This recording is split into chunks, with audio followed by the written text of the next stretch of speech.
Hola, soy Alexis Eduardo Cruz Hernández. El tema que me tocó fue cálculo del límite. Vamos a ir al tema. En primer lugar debemos tener en cuenta que para calcular el límite necesitas tener y saber las propiedades de un límite, qué es y en qué consiste. Bueno, después teniendo eso, vamos a ver que los cálculos límite se puede decir que son valores de límite que atienden al infinito o con un número, incluyendo de cero. Pero estos cálculos de límite, el valor límite, no se trata simplemente una operación común porque es infinito el valor y no puede ser. Teniendo en cuenta todo esto, el primer paso sería intentar resolver el límite. Cuando la variable tiende a x, tiene el valor de a, consiste en sustituir directamente la variable de x por el valor del límite a. Entonces vamos a ver el resultado como la fórmula que se presenta acá. Y podemos ver que esto puse un ejemplo de límite x atiende a 2, paréntesis de 3x al cubo menos 2x al cuadrado menos 8 sobre 2x elevado al x. Y ahí se puede ver cómo lo resolví, intenté resolverlo así con el límite y el resultado es 2. Pero hay otro límite que simplemente no existe. Este sería en cambio el límite atiende al negativo de menos 3. Ahí le puse un ejemplo, raíz de 3x. No existe porque prácticamente es una función que no está definida en el torno de menos 3, porque menos 3 no está en el campo de la existencia de la función, en la cual está restringido el subconjunto de los números reales positivos. Pero esto, si se trata de una sustitución, llega a ser como un caso de determinación de que se trata de resolver. Si es ese caso, por ente se encuentra una fórmula o una técnica muy potente para resolver esa indeterminación, que se llama la regla de L'Hopital. Ese se dispone para resolver límites, especialmente. Primero consiste de factorizar el límite, me ha dicho. Sustituimos y, por ejemplo, tenemos dos ejercicios que le puse a continuación, que son 3. Para la factorización de que le puse, en el primer caso que vemos el ejercicio número 1, le puse un factor común, lo resolví un factor común, el segundo por diferencia de cuadrados y el tercero hallando las raíces de un polinomio del grado segundo.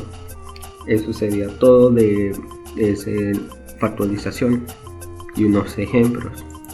Para calcular el límite de una función con radicales, primero se multiplica el término por las raíces por su conjunto conjugado, sumando las referencias es igual a la diferencia de cuadrados.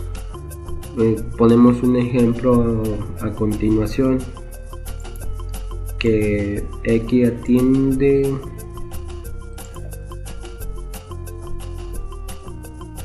aquí está una continuación, que el límite de x atiende a 2 sobre raíz de x elevado a 2 más 1 menos 3. Todo eso sobre x menos 2. Ese sería un ejemplo claro que tenemos en común.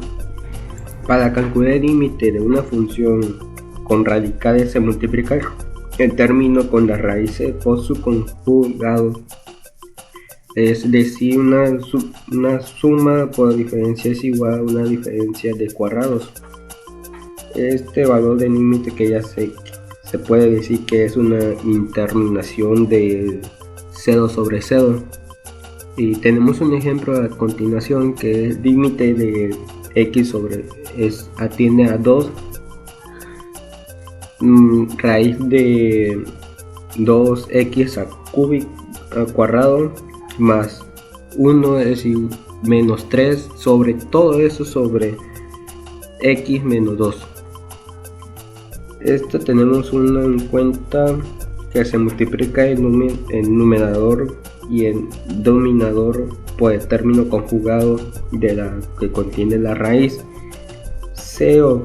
Hacemos la resta y hacemos la operación y se simplifica a su término común, y por este sustituimos al último x de valor de límite.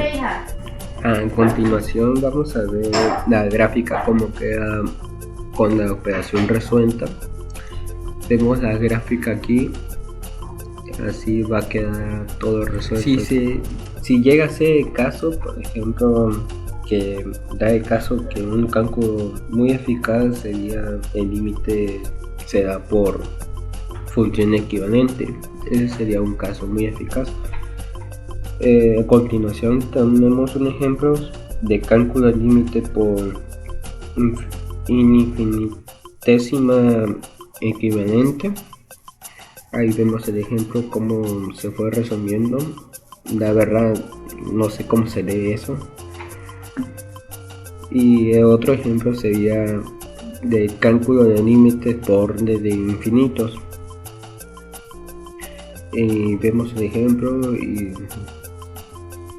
y eso es todo, cómo calcular un límite que podemos resolver. La verdad es muy fácil. Gracias por ver el video. Hasta luego.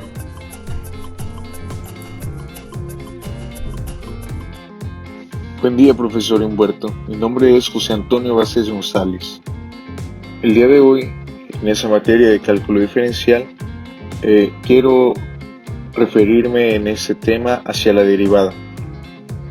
Me toca responder qué es una derivada a través de un análisis matemático, o ya sea también en la materia de cálculo diferencial, obtenemos un significado semejante a lo que es una derivada. La derivada de una función es la razón de cambio instantánea con la que varía el valor de dicha función matemática, según se modifique el valor de su variable independiente.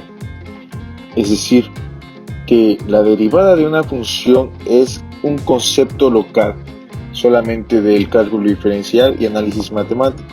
Es decir, se calcula como límite de la rapidez de cambio de medida de la función en cierto intervalo, cuando ese intervalo considerado para la variable independiente se torna cada vez más pequeño.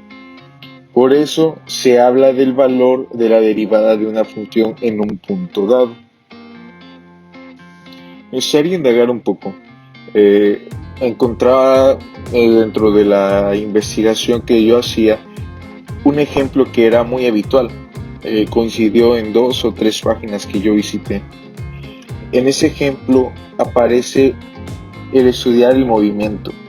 Si una función representa la posición de un objeto con respecto al tiempo, su derivada es la velocidad de dicho objeto para todos los momentos.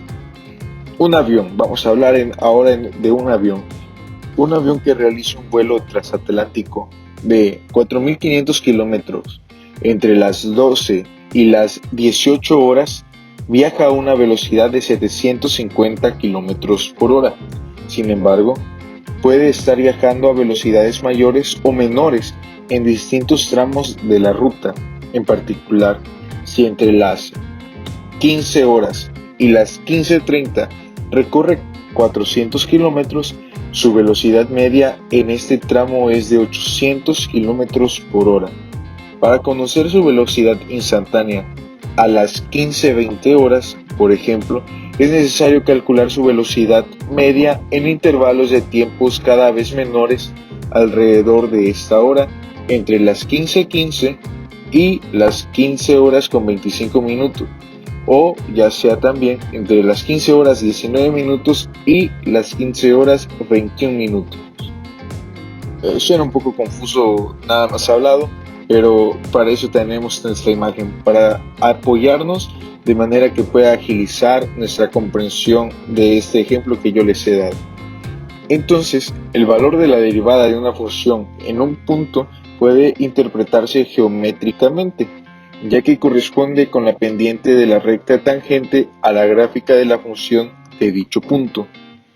La recta tangente, ¿qué es? Es, a su vez, la gráfica de la mejor aproximación lineal de la función alrededor de dicho punto. La noción de derivada puede generalizarse o hablar en general para el caso de funciones de más de una variable con la derivada parcial y el diferencial. Ok, ya teniendo un poco más claro, ¿a qué nos referimos o a dónde nos dirigimos cuando hablamos de una derivada? Vamos a tratar de resolver cómo surge o cómo es que le obtenemos un origen, de dónde viene, una razón para poder entender. Como toda situación surge de un problema, esta tampoco es la excepción. Una derivada tenía un problema a resolver y por eso surgió lo que ahora nombramos derivada. Los más típicos que dieron un origen al cálculo infinitesimal comenzaron a plantearse en la época clásica de la antigua Grecia. Estamos hablando alrededor del siglo III a.C. aproximadamente. Pero no se encontraron métodos sistemáticos de resolución hasta 19 siglos después. Es decir, estamos hablando ahora del siglo XVII por obra de Isaac Newton, y también había otro científico. Este otro científico se llamaba Leibniz. En lo que atañe a las derivadas, existen dos conceptos de tipo geométrico que lo dieron origen. El primero de esto es el problema de la tangente a una curva. Esto lo aportó Apolonio de Perge, y el segundo es el teorema de los extremos, máximos y mínimos. Este fue de Pierre de Fermat. Pero así hablando de los dos, en su conjunto dieron origen a lo que actualmente se conoce como cálculo diferencial. Dentro de ese cálculo diferencial nosotros encontramos la derivada. En el siglo XVII los matemáticos perdieron el miedo que los griegos les habían tenido a los infinitesimales.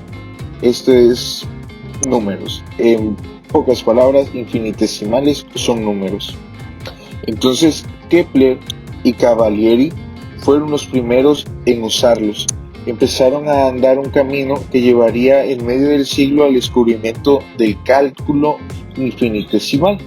A mediados del siglo XVII, las cantidades infinitesimales fueron cada vez más usadas para resolver problemas de cálculos tangentes, áreas, volúmenes.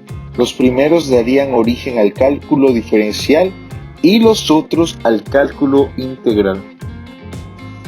Hablando de conceptos y un poco de cómo se van aplicando estos, al hablar del concepto de la derivada, cabe mencionar que es uno de los conceptos más básicos dentro del análisis matemático, porque es algo con lo que se ve con frecuencia. En palabras coloquiales podríamos decir, puede ser el pan de todos los días de alguien que se apasiona por las matemáticas. Los otros son los de integral definida e indefinida, sucesión, sobre todo el concepto de límite. Estos conceptos también cabe mencionar y resaltar su importancia dentro de nuestra materia. Este es usado para la definición de cualquier tipo de derivada y para la integral de Riemann, sucesión convergente y suma de una serie y la continuidad. Por su importancia, hay un antes y un después de tal concepto que biseca las matemáticas previas, como el álgebra, la trigonometría o la geometría analítica, el cálculo. Según Albert Einstein, del mayor aporte que se obtuvo de las derivadas fue la posibilidad de formar diversos problemas en la física mediante ecuaciones diferenciales. Aquí estamos hablando de lo que nosotros entendemos como una derivada, y el gran aporte es esto. El concepto de derivada tiene varias aplicaciones. Se aplica en aquellos casos donde es necesario medir la rapidez con que produce el cambio de una magnitud o situación. Es una herramienta de cálculo fundamental en los estudios de física, química y biología, o en ciencias sociales como la economía y la sociología. Por ejemplo, vamos a hablar de otro ejemplo. Cuando se refiere a la gráfica de dos dimensiones de función, se considera que la derivada como dependiente de la recta tangente del gráfico en el punto X se puede aproximar de la pendiente de esa tangente como el límite cuando la distancia entre los dos puntos que determinan una recta secante tiende a cero. Es decir, se transforma la recta secante en una recta tangente. Con esta interpretación puede determinarse muchas propiedades geométricas de los gráficos de funciones, tales como monotonía de una función y la concavidad o convexidad. De antemano le agradezco mucho, profesor, por su atención, por su dedicación a nuestra exposición, y por nuestra parte es todo. Muchísimas gracias.